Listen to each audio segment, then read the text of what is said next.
Welcome to my channel. It is a place where we share the most terrifying unsolved mysteries and scary stories from all over the internet. I hope you've been brave enough to join me. Today's story is horror. I heard my bones cracking, but I was still.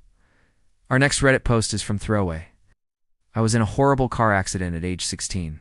The car spun out of control and hit a tree. My arm was severed almost completely off, and my face was covered in glass from head to toe. I remember every part of that day vividly. The accident. The surgeons working on me for 12 hours, waking up in a drug-induced haze and asking for water only to be told that my jaw was wired shut. I also remember staring at the ceiling for days while I couldn't move or talk. My dad would hold my hand and just tell me to squeeze it if I could hear him. He said that he thought I wasn't conscious, but I was hearing everything. I squeezed his hand and he looked terrified. He then asked me to blink if I understood what he was saying. And when I did, he started crying. A few days later, the doctor said that since I was making good progress, they were going to let me go home under the condition that my dad stay with me at all times for the next month. I had so much pain medication prescribed to me that my dad was scared I would end up dead from an overdose. He ended up sleeping in a chair next to my bed for the whole month, so that he could watch me closely. Looking back, I can admit that my dad saved my life during this time because my pain tolerance is really low, and I probably would have taken too many pills. A year after this, I was finally able to get a prosthetic arm. It was bulky and stiff and very uncomfortable, so I refused to wear it for more than a few minutes at a time. One day, maybe a year or two after the accident, I was in my room listening to music with my headphones in when my dad knocked on my door and came in. He told me that I needed to try the arm and see how it felt. I told him no, but he said that I had to at least try. So I took the arm and tried it on. As soon as I put my shoulder into the socket thing, I felt an intense amount of pain. I yanked it off and threw it across the room, so when my dad lost his mind, he started yelling at me and called me ungrateful. He continued to yell until I put the stupid thing back on and let him help me practice moving it around. It took about 30 minutes, but eventually I was able to move it somewhat normally. And after another hour, I even managed to put it on again by myself. After that day, my dad never said a word about the arm without me asking him first. And the only reason I agreed to wear the damn thing was to get away from the yelling. For years, I hated wearing the arm. I tried removing it in the middle of the night and dumping it in the river behind our house, but my mom caught me. After that, she made me promise to never do anything like that again. To this day, I still hate wearing the arm. I am now 23 years old, and I am still not comfortable wearing it. I haven't worn it for over 2 years now.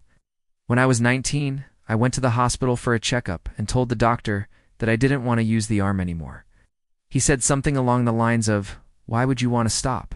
You already have one, so why not use both?" I remember hating that guy. He also asked if I wanted to get a better prosthetic arm, but I told him no. He then told me that I wouldn't make much progress with my current arm. I was angry, so I just got the hell out of there. No. I know that people will say I should be grateful that I have one arm left, but I don't want people to be sorry for me. I don't think that being disabled makes someone's life any less valuable. I just want people to accept me for who I am rather than feeling sorry for me. Our next Reddit post is from Pika Pika You Up. When I was younger, I used to get panic attacks that would put me in the hospital.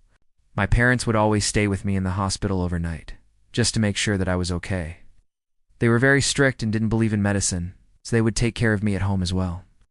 My parents would try everything to help me with my panic attacks, including hypnosis, meditation, prayer, and dietary changes.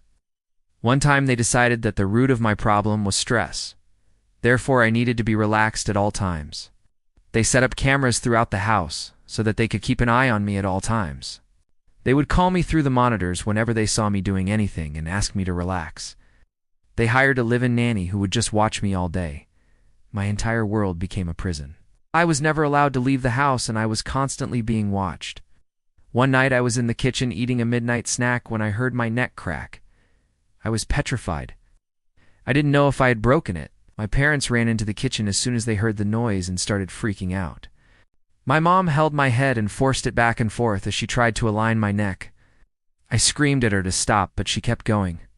I blacked out and woke up on the couch.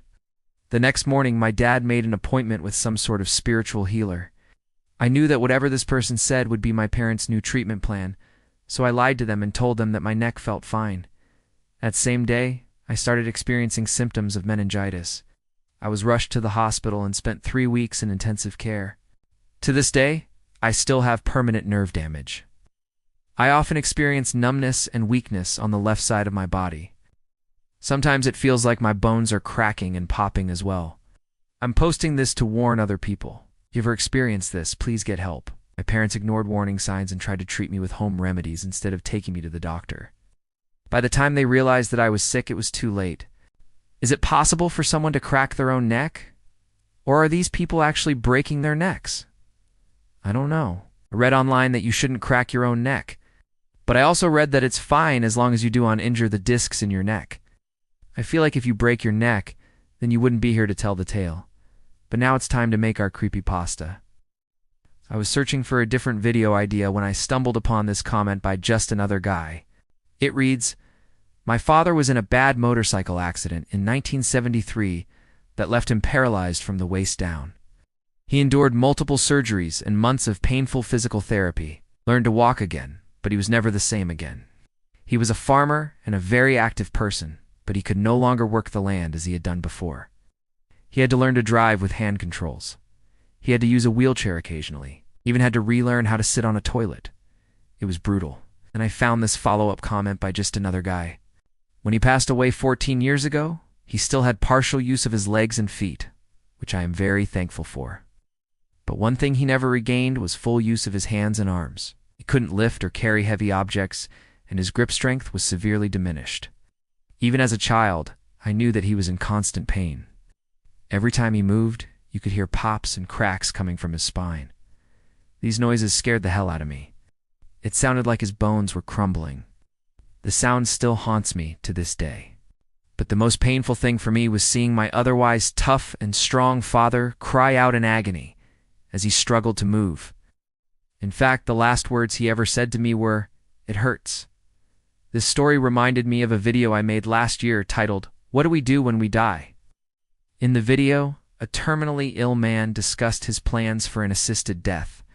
He didn't want to linger on for too long once his body started shutting down. The comments, a lot of people said that they would rather die quickly than spend their final days in pain. Well, it sounds like this man's wish was to die quickly. But sometimes death takes its sweet time. But now it's time for me to go. Remember, don't feed the trolls. Stay humble, and above all else, be nice to each other.